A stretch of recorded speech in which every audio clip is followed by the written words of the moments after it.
Assalamualaikum warahmatullahi wabarakatuh. Bimbel AKM Bahasa Indonesia kali ini kita akan bahas tentang infografik. Untuk selengkapnya kita simak pembahasan dan penjelasan berikut ini. Nah, di antara kalian siapa nih yang sudah pernah membaca sebuah PowerPoint? Atau mungkin kalian pernah menemukan sebuah brosur? Dan mungkin juga kalian senang sekali membaca sebuah artikel atau pembahasan ilmiah yang lainnya. Itu semua merupakan bentuk-bentuk dari infografik yang sangat membantu dalam menjelaskan suatu pembahasan. Karena penyampaian informasi secara visual mampu membuat kita lebih cepat paham dibandingkan penjelasan dengan teks saja. Dengan kata lain, infografik merupakan penyampaian informasi secara visual dengan sebenar-benarnya. Adapun manfaat yang diperoleh ketika kita membaca sebuah infografik, diantaranya informasi rumit menjadi mudah dipahami. Kenapa? Karena dengan menggunakan elemen seperti smart art, shapes, background, color, icon, atau yang lainnya, ini lebih enak dipandang. Hal ini membuat penggunaan infografik menjadi penting dan juga bermanfaat. Kemudian yang kedua, mengetahui inti pembahasan dengan cepat. Nah, kenapa? Karena infografik umumnya memiliki struktur yang dimulai dari judul, kemudian berlanjut hingga pembukaan dan isi, kemudian ditutup dengan kesimpulan dan referensi yang digunakan, sehingga pembaca bisa langsung mengetahui inti pembahasan dari infografik yang dipaparkan. Yang ketiga, meningkatkan efektivitas pemasaran secara digital. Artinya, infografik dapat memberikan pembahasan yang mampu memberikan pemahaman lebih akan suatu produk, jasa, atau informasi yang lainnya. Artinya, teknik ini dilakukan untuk meningkatkan daya jual suatu produk. Yang keempat, infografik mampu meningkatkan minat baca dengan tampilan yang menarik. Artinya, dengan tampilan visual yang menarik akan mampu meningkatkan minat baca ya. Semakin berbobot pembahasan, sebaiknya dibuat menjadi ringan, yaitu dengan mengubahnya menjadi infografik.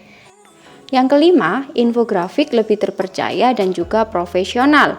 Nah, data dalam bentuk infografik umumnya menjadi daya tarik tersendiri loh, karena dapat dikatakan terpercaya itu harus didukung oleh data yang valid juga dalam infografik.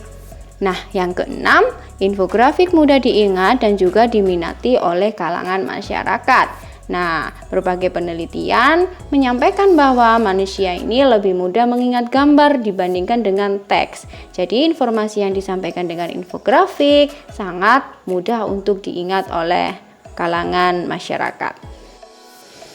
Berikut ini ada beberapa tips dan juga trik dalam menjawab soal yang berkaitan dengan infografik. Yang pertama, kalian harus mencari kata kunci soal. Nah, membaca soal secara cepat dan juga fokus merupakan salah satu cara yang paling mudah dalam menemukan kata kunci untuk menjawab soal. Yang kedua adalah analisis data secara tajam dan juga akurat. Nah, penting bagi kalian untuk mengetahui kaitan antara kata kunci dengan data-data pendukung. Nah, serta jangan lupa mengatur waktu dalam mengerjakan soal. Ingat, eliminasi data-data yang berkaitan dengan pemikiran kalian, lalu fokus pada data yang benar-benar mendukung analisis kalian dalam menjawab soal. Yang ketiga, jangan sampai kalian terjebak dengan soal yang diberikan. Apalagi kalian terkecoh dengan pilihan jawaban yang ada. Nah, jawaban yang terlihat benar semua dapat dipecahkan dengan tingkat fokus dan juga ketelitian yang baik. Jadi, hati-hati dalam menjawab soal tersebut ya. Kemudian yang keempat, kesampingkan pengalaman pribadi. Artinya, kalian harus benar-benar memahami maksud isi soal yang sesungguhnya berdasarkan data-data yang ada pada pernyataan soal. Jadi jangan pernah mengikut sertakan pengalaman pribadi yang mirip dengan soal yang ada. Dan yang terakhir, lakukan teknik scanning dan juga skimming. Artinya, teknik ini untuk membaca secara cepat dalam menemukan gagasan utama, atau kalian harus fokus pada data atau informasi yang kalian anggap penting. Untuk lebih jelasnya, coba kalian simak pembahasan berikut ini. Kalian buka 1.2 latihan soal halaman 9 sampai dengan 10. Di situ ada teks 1 yang berjudul Danau Toba. Nah, kita langsung ke pertanyaan 1 ya. Di situ berbunyi, kapan letusan Toba Muda pertama kali terjadi? Nah, soal tersebut sudah pasti kata kuncinya adalah letusan Toba Muda pertama kali terjadi. Coba kalian simak di paragraf pertama di halaman 9. Di situ sudah tertera dalam teks bahwa Danau Toba merupakan kaldera yang terbentuk akibat meletusnya Gunung Toba sekitar 3 kali, yang pertama 840.000 tahun lalu dan yang terakhir sekitar 74.000 tahun lalu. Jadi sudah jelas di kalimat kelima menunjukkan bahwa letusan pertama kali terjadi pada 840.000 tahun yang lalu. Jawabannya adalah yang B. Pertanyaan yang kedua adalah, mengapa penulis memasukkan letusan Merapi pada tahun 2010? Lihat kata kuncinya, yakni Merapi 2010, yang bisa kalian lihat pada gambar perbandingan gunung berapi di Indonesia. Di situ Merapi dijajarkan dengan gunung-gunung berapi yang lainnya. Ada 6 gunung berapi. Nah, dengan kata lain, tujuan penulis adalah memberikan perbandingan besarnya volume material letusan gunung berapi yang ada di Indonesia. Jelas volume material letusannya berbeda-beda antara gunung yang satu dengan gunung yang lainnya. Nah, berikut bisa kalian pahami gambar perbandingan letusan Toba Muda dengan beberapa letusan gunung berapi di Indonesia. Sekaligus kita akan menjawab pertanyaan yang ketiga. Berapa kubik perbedaan antara material letusan Gunung Tambora dengan Toba Muda? Nah, sekali lagi ingat kata kunci. Apa yang ditanyakan di situ? Gunung Tambora dengan Toba Muda. Tentang apanya? Tentang perbedaan material letusannya. Fokus ke gambar perbedaan letusan gunung berapi yang sebelumnya ya.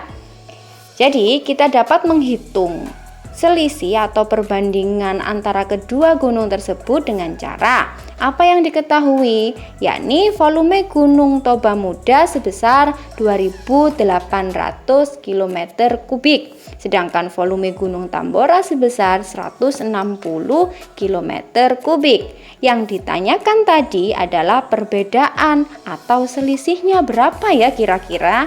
Jawabannya adalah volume Gunung Toba Muda dikurangi volume Gunung Tambora, yakni sebesar 2.800 km kubik dikurangi 160 km kubik.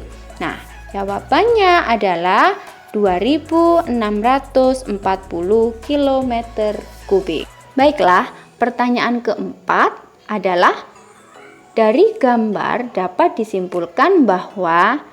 Nah, di sini kalian menemukan soal multiple choice atau pilihan ganda. Hati-hati ya dengan soal pilihan ganda, karena takutnya nanti kalian terjebak ataupun terkecoh dengan jawaban-jawaban yang ada. Nah, di sini kalian harus benar-benar menganalisis pilihan yang paling tepat. Disesuaikan dengan kata kunci dari soal yang ditanyakan. Yang pertama kalian lakukan adalah mengeliminasi atau membuang satu persatu jawaban yang dianggap salah. Untuk yang A, Kelut berada di tingkat kedua terbesar jumlah volume material letusan setelah gunung berapi. Apakah benar? Tidak, justru Gunung Kelut berada di bawah Gunung Merapi. Jadi sudah jelas yang A merupakan pilihan yang tidak tepat. Kita eliminasi dan kita beri tanda X di sebelahnya ya. Yang B, volume letusan material toba muda berbanding terbalik dengan jumlah volume material letusan semua gunung berapi. Nah, di sini yang kalian tangkap jelas sudah, oh ini benar. Padahal belum tentu karena kita masih memiliki dua pilihan jawaban yang lainnya. Jadi kalau kalian menemukan pilihan yang kalian anggap benar di pilihan pertama, kedua, atau ketiga, sedangkan di situ ada 4 pilihan, jangan tergesa-gesa ya. Kita harus mencari mana jawaban yang paling tepat. Oke? Tahan dulu. Nah, yang C. Di antara letusan gunung berapi terbesar di Indonesia, letusan Toba Muda menunjukkan perbandingan yang sangat ekstrim dengan selisih kurang lebih 2.600-an kubik. Nah, di sini jelas kalian menemukan kembali jawaban yang benar. Antara B dan C ini hampir benar. Artinya B dan C harus kita eliminasi satu lagi. Sebentar. Kita coba buka yang D. Dikenal sebagai salah satu gunung berapi terbesar di Indonesia, Krakatau menunjukkan perbandingan yang tidak terlalu jauh volume material letusan dengan letusan Toba Muda. Wow, Krakatau ya di sini ya. Coba kita tengok di gambar. Tidak, jelas ini salah karena Krakatau volume material letusannya hanya 20 km kubik, sedangkan Toba Muda banyak sekali ya, 2.800. Jadi jelas yang D kita eliminasi. Nah, yang B dan C harus kita teliti baik-baik. Kita ulangi kembali. Volume letusan material Toba Muda berbanding terbalik dengan jumlah volume material letusan semua gunung berapi. Tidak. Oke, yang B merupakan jawaban yang kurang tepat. Sehingga jawaban yang benar adalah yang C. Karena kalian masih ingat pertanyaan yang ketiga tadi bukan? Selisih antara Gunung Tambora dengan Toba Muda berkisar 2.640. Begitu juga dengan selisih gunung-gunung yang lainnya di Indonesia. Jadi jawabannya yang benar di pertanyaan keempat adalah yang C. Kita lanjut ke pertanyaan kelima. Dari informasi yang disampaikan di paragraf pertama dan kedua, informasi yang tepat adalah, nah kita baca lagi paragraf pertama dan kedua. Cari informasi yang menurut kalian yang paling benar, yang paling tepat, tidak jauh menyimpang dari teks yang disuguhkan. Yang A, geolog yang mengungkap tentang peristiwa letusan Toba Muda berasal dari India. Apakah benar? Tidak. Ya, geolognya berasal dari Hindia, bukan India. Jadi A jawabannya salah. Kita eliminasi dulu pilihan gandanya satu persatu. Kita pilih 2, baru nanti kita eliminasi satu yang paling tepat.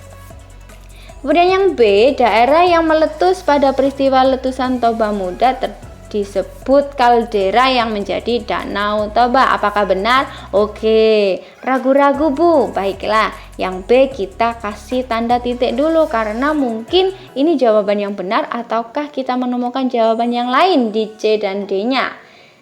Nah, yang C, letusan Toba Muda kemungkinan akan terjadi sekitar 266.000 hingga 691 tahun ke depan.